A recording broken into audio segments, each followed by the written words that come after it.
Do you think Cutler's got the chops now that he's going in the booth? What do you think about Jay Cutler, the announcer, Greg Olsen?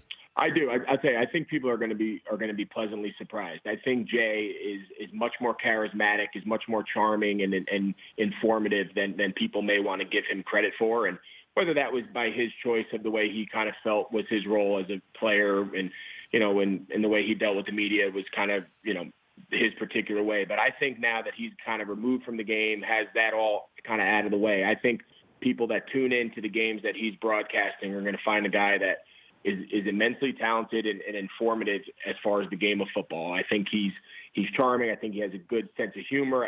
I really think people are going to be pleasantly surprised. I think Jay is going to be the surprise, kind of new burst on the scene commentator in the ex-player kind of category. So I really think he's going to do well, especially initially. Well, I'm always a guy I've been rooting for him for years. There's just always something where I just wanted to like him, and maybe that's what you're talking about.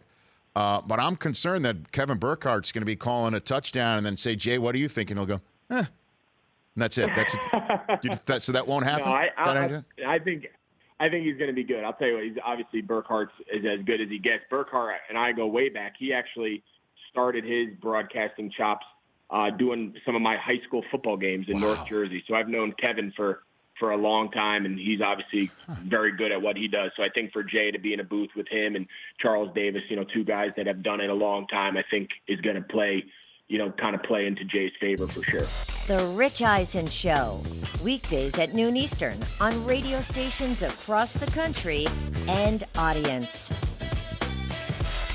If you like that video, be sure to download our app, and I'll be sure to help the NFL figure out what a catch is.